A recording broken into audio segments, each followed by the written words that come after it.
Hi everyone, it's John Mitchell. In this video, we're going to look at waste minimisation as a way of a business to improve their effectiveness and efficiency of their operations. So waste minimisation is the process of reducing the amount of discarded resources that the business creates in its operation system. So reducing wastage should improve the efficiency of the business because less resources are used to actually produce the outputs. Now there's lots of different ways that businesses can look to minimize their waste. Some include improving the quality of their processes, sourcing higher quality materials so less is actually discarded during the operation system, recruiting and training highly skilled employees so that they're better at their job and able to perform at a higher level, implementing technology so that it's more accurate, more consistent, creates less wastage, even recycling materials. But the whole purpose of this video is to look at waste minimization, but the study design looks at one key strategy, and that is lean management. So the purpose of this video is to look at how lean management can help reduce waste within a business. So lean management is an approach to business, or a business philosophy, I suppose, that reviews all the processes within the business with the aim to maximize customer value while reducing wastage created within the operation system. So lean management creates great customer value while trying to use fewer resources essentially. And as a result of doing that, it improves efficiency and it improves effectiveness.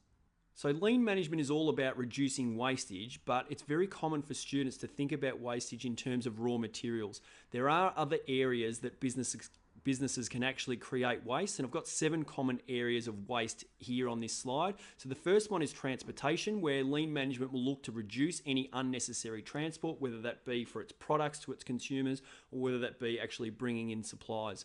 Also inventory, avoiding excess storage of inventory. So rather than storing large quantities, if large quantities are stored, it can cause wastage through damaged stock, lost stock, or even inventory that perishes or becomes obsolete. Motion's another area where wastage can be produced. So reducing movement of workers, parts, and products. So any excess motion is wastage. Also reducing waiting time. So any time a product has to wait between processes, that causes wastage because it's excess time in order for production.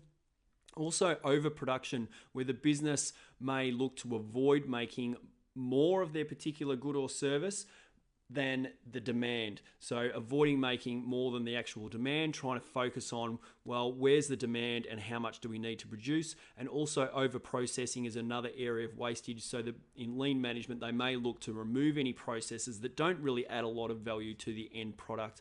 And also defects, any defects or errors that occur within the business is going to create wastage. Now, the study design says that we need to know principles of lean management. Before we begin, it's important to note that there is not a universal set of principles for lean management.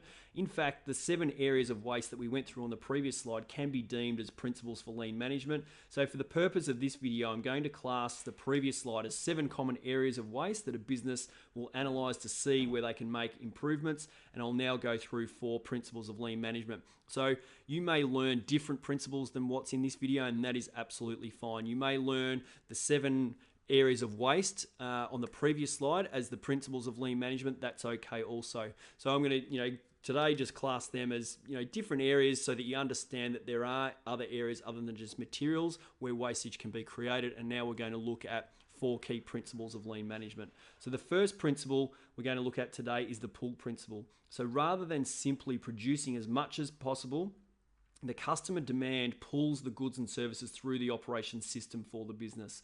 So this will minimize any overproduction, inventory, and even working capital within the business, and that results in less products and inventory actually going to waste.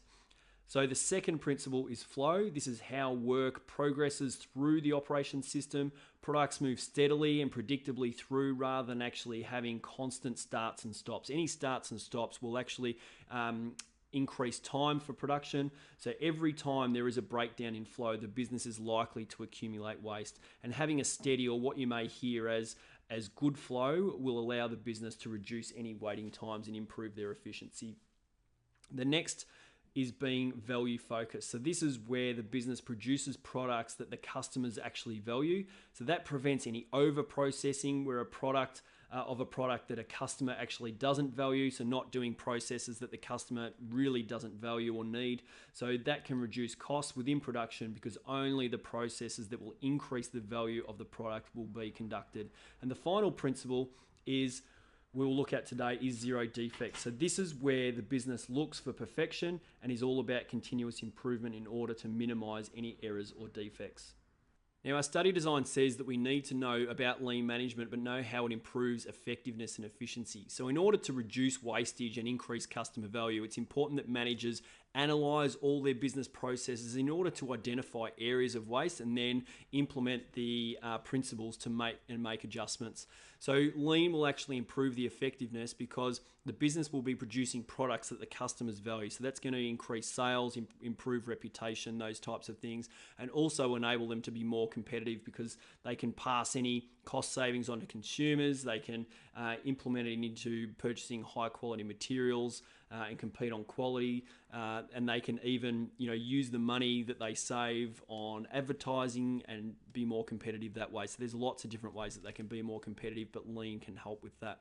And also, being lean will improve the efficiency because the business will be removing wastage and using less resources to produce their outputs, which obviously improves productivity and efficiency.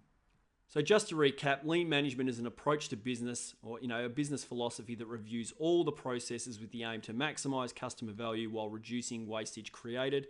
And there's 7 key areas of waste that we can look at, which the acronym TIMWOOD lists the 7 key areas of waste. The 4 principles of lean management we went through was the pull, flow, value focused, and zero defects principle. But just remember, there's not a universal set of principles for lean management. So you might learn the 7 areas of waste. You may learn the 4 key principles or a version of those 4 key principles that we went through today, or something entirely different, and that will be acceptable also. So for questions, activities, and more, then come on over to teachingbubble.com.